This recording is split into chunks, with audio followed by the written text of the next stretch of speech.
جو کیا نام ہے اس کو مخفی رکھنے کی جو وجہ ہو سکتی ہے یا اس کی حکمت ہو سکتی ہے وہ یہ ہے کہ بھائی اگر اللہ تبارک و تعالیٰ تعین فرما دیتے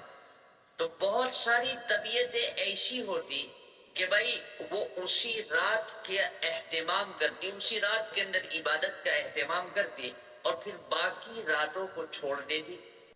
باقی راتوں کے اندر عبادت کو ترک کر دیتے۔ تو بھائی جو کیا نام ہے جو انسان کے اندر جذبہ ہونا چاہیے محنت و مجاہدہ کا، مزید حاصل کرنے کا کسی چیز کو، وہ اس سے محروم ہو جاتے۔ تو اللہ تبارک و تعالیٰ نے جو ہے اس حکمت کے پیش نظر جو ہے اس کی تعین کو اٹھا دیا ہے۔ دوسری حکمت اس کی جو ذکر کی گئی ہے وہ یہ ہے کہ بہت سارے لوگ ایسے بھی ہیں کہ جن سے معاصی کیے بغیر رہا نہیں جاتا، معاصی کیے بغیر رہا نہیں جاتا۔ رمضان کے مہینے میں باوجود شیطان بند جاتا ہے، لیکن چونکہ خمیر کے اندر، طبیعت کے اندر جو ہے رگ رگ کے اندر گناہ کرنے کی عادت ایسی لگی ہوتی ہے اور نفس اتنا عادی ہو چکا ہوتا ہے گناہ کرنے کا کہ باوجود شیاطین بند جاتے ہیں لیکن نفس جو ہے اس بندے کو مجبور کرتا ہے اللہ کی نافرمانی کرنے پر رمضان کے مہینے میں۔ تو یہ نہ ہو کہ بھئی یہ بندہ اپنی طبیعت سے مجبور ہو کر اس رات کی حرمت کو پامال کر کے اس رات کے اندر بھی میری نافرمانی کر۔ اب اگر اللہ کی طرف سے تعین ہو جاتی ہے اس رات کی، تو تعین ہونے کی صورت کے اندر معصیت کرنے والے کے لیے یہ خطرہ تھا کہ وہ تعین کی ہوئی رات کے اندر بھی جرأت کے ساتھ اللہ کی نافرمانی کرے، تعین کی ہوئی رات کے اندر بھی جرأت کے ساتھ اللہ تبارک و تعالیٰ کی نافرمانی کرے۔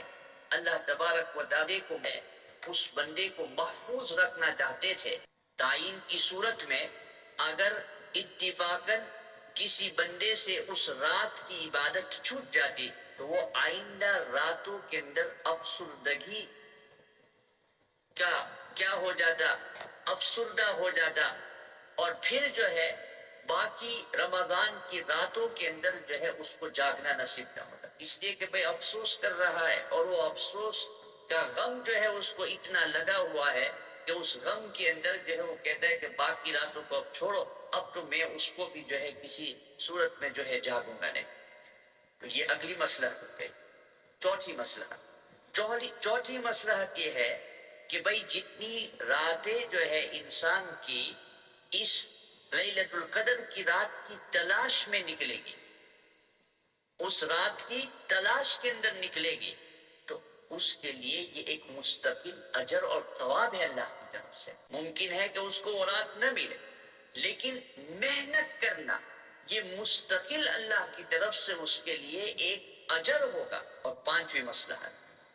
وہ یہ ہے کہ بھائی اللہ تبارک و تعالیٰ نے اس رات کو مخفی رکھا، مخفی اس لیے رکھا کہ پیچھے روایتوں کے اندر مذکور ہے، پیچھے کسی روایت کے اندر ہم نے ذکر کیا تھا کہ اللہ تبارک و تعالیٰ ملائکہ کے سامنے اپنے بندوں کے متعلق فخر کرتے ہیں۔ تو جب مخفی ہے تو مخفی ہونے کی صورت کے اندر چونکہ ہر رات میں احتمال ہوگا، جو آخری عشرہ ہے اس کی ہر رات میں احتمال ہو سکتا ہے کہ بھئی یہ آج کی رات جو ہے وہ لیلۃ القدر کی رات ہو، تو اس رات کے اندر بندہ جاگتا ہے، اس کے جاگنے کے اوپر اللہ تبارک و تعالیٰ جو ہے فخر کرتے ہیں ملائکہ کے درمیان میں۔ تو اس کو مخفی رکھنے میں یہ حکمت اور مصلحت ہے کہ اللہ تبارک و تعالیٰ ہر رات میں ملائکہ کے سامنے اپنے بندوں کے اوپر فخر کر سکے۔ Visit us at www.jamiazainabhussainkhana.org